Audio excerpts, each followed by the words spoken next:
കാണുക നാട്ടുരാജ്യ ന്യൂസ് നിങ്ങളുടെ വിരൽത്തുമ്പിൽ. ഇന്ത്യൻ പാർലമെന്റ് ഇലക്ഷൻ കേരളം കാത്തിരുന്ന ബിജെപിയുടെ ശുഭപ്രതീക്ഷയിലേക്ക്.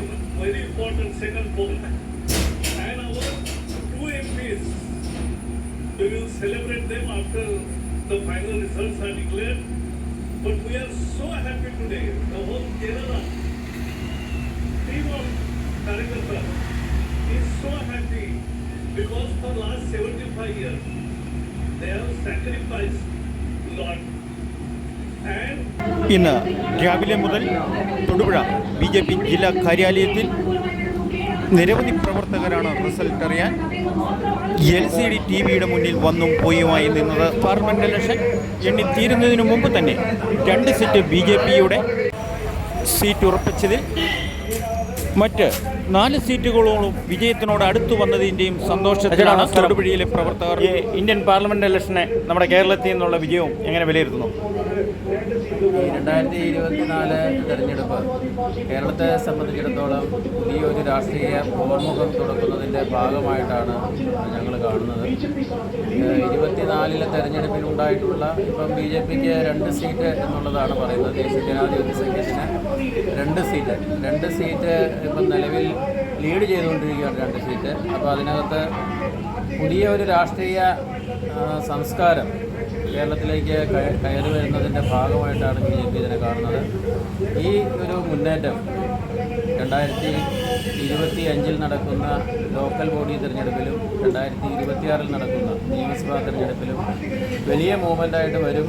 ആ ഒരു മൂവ്മെൻറ്റ് കേരളത്തിൽ ദേശീയ ജനാധിപത്യ സഖ്യം ഭരിക്കുന്ന ഒരു സാഹചര്യത്തിലേക്ക് വരും കാലഘട്ടങ്ങളിലേക്ക് നയിക്കുമെന്ന് തന്നെയാണ് ഞാൻ വിശ്വസിക്കുന്നത്. ദേശീയ തലത്തിൽ BJP വ്യക്തമായ ഭൂരിപക്ഷത്തോടെ അധികാരത്തിൽ വരും എന്നുള്ളതിന് യാതൊരു സംശയവുമില്ല. BJP തനിയെ കേവല ഭൂരിപക്ഷം BJPക്ക് തനിയെ കിട്ടും എന്ന് തന്നെയാണ് ഞങ്ങൾ പ്രതീക്ഷിക്കുന്നത്. ചില സംസ്ഥാനങ്ങളിൽ ചില വോട്ടിങ്ങിൻ്റെ അല്ലെങ്കിൽ സീറ്റിൻ്റെ എണ്ണത്തിൽ കുറവ് വന്നിട്ടുണ്ട്, അല്ലെങ്കിൽ കുറവ് വരുന്നു എന്നാണ് കാണുന്നത്. പക്ഷേ അത് ഈ കൗണ്ടിങ് അവസാനിക്കുന്ന സമയത്ത് അത് മേക്കപ്പ് ചെയ്ത് പോകും എന്ന് തന്നെയാണ് ഞങ്ങൾ പ്രതീക്ഷിക്കുന്നത്. ഏതൊക്കെയായാലും മോദിയുടെ 3ാമത്തെ ഗവൺമെൻറ് ഈ ജൂൺ മാസത്തിൽ അധികാരത്തിൽ വരും, അതിന് യാതൊരു സംശയവുമില്ല.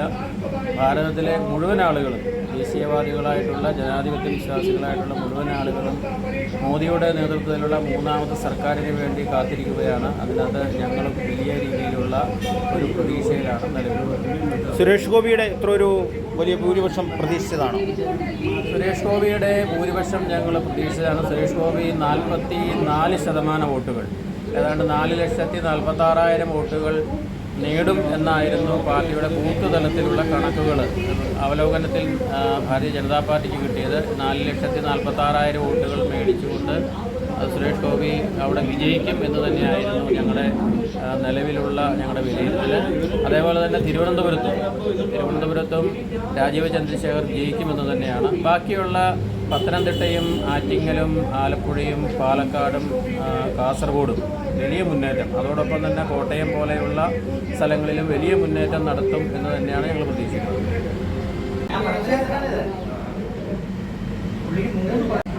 നമസ്കാരം.